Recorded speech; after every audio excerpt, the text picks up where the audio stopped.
Salut à tous, Big Up les loulous, bonjour, bienvenue sur la chaîne Mikoko Conseil, j'espère que vous allez bien. Bon, on est reparti pour une petite semaine. Déjà, je vous invite à vous abonner, mettre la petite cloche pour avoir toutes les alertes. On est reparti pour une petite semaine, ça a été relativement calme la semaine dernière. Je vous explique pourquoi, parce que niveau tennis, je bête peu en ce moment.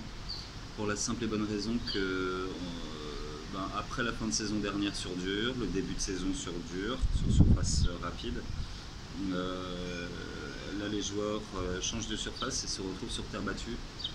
C'est pas du tout la même surface, ça nécessite beaucoup plus d'efforts et c'est pas le même jeu, et voilà, donc ça nécessite un temps d'adaptation. Certains diront qu'il y a beaucoup de surprises en ce moment. Ce ne sont pas des surprises, hein. Finalement c'est juste en fait on est dans la période où les joueurs doivent se réadapter à une nouvelle surface. Donc voilà, tennis, je pense que je reviendrai la semaine prochaine. Je m'attarde au volleyball en ce moment. Il y a des très beaux matchs. Je vous ai mis en club pour aujourd'hui une analyse sur le match Fenerbahçe Conegliano qui aura lieu donc en féminin, donc volleyball féminin aujourd'hui. Et là, je vais vous donner donc une mise qui sera très intéressante. C'est une mise à 7% en confiance.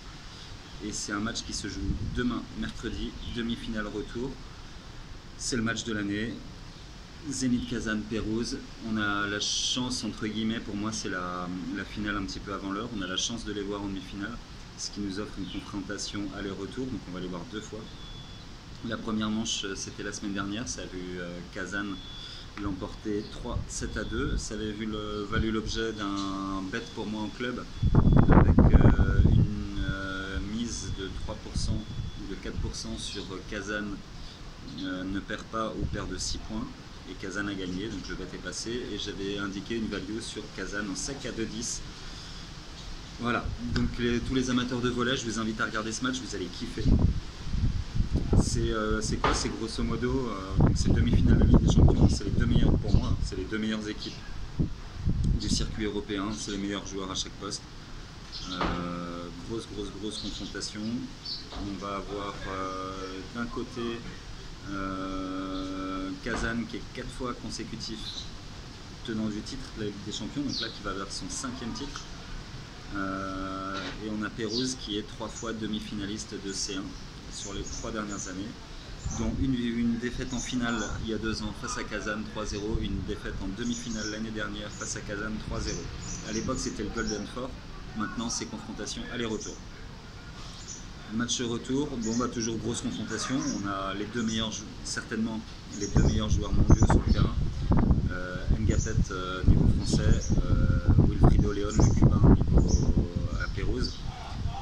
Ngapet, très gros match aller, il met 22 points avec Mikhailov qui est le pointu qui met lui aussi 20 points, ils ont tourné à 44 points à eux deux. 4 aces je crois pour Ngapet dans le match. Ça a été très solide, ça a été très constant, une grosse présence au filet. En face également, hein, on a une équipe qui est quand même assez complète avec Lanza, avec De Cecco. Wilfrido León, donc, qui est le meilleur joueur sur le circuit, avec une très grosse présence, que ça soit physique, que ça soit au bloc, que ça soit en hauteur, parce que c'est lui qui va le plus haut et que c'est le meilleur score.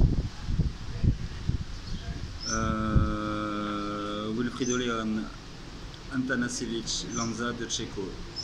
On a les deux meilleures équipes, on a les deux meilleures attaques de la Ligue des Champions sur le circuit, évidemment. En gros, pour moi, là déjà, on a Kazan qui a pris un gros avantage. Kazan a pris un gros avantage à l'aller en remportant 3-2. Ce qui fait que ça va obliger Pérouse à gagner. Ça va obliger Pérouse à gagner à Kazan. C'est compliqué de gagner à Kazan, évidemment, leur salle va être blindée. Ça va être une grosse atmosphère. A priori, on a deux grosses équipes offensivement qui devraient s'équilibrer. Je pense que le match va basculer sur la capacité défensive.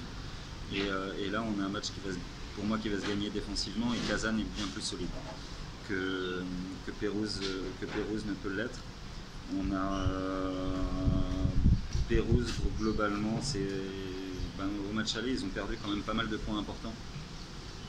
Qui ont été beaucoup mieux gérés de la part de Kazan. Ils ont l'avantage de très bien servir. Au niveau du service, Kazan est plus fort que Pérouse, parce qu'il est mis dans des bonnes dispositions tout de suite sur les points défensifs. Et voilà, en tout cas, ici, on a un gros avantage qui a été pris à Kazan au match aller, une victoire 3-2, 3-7-2. C'est à Kazan, on a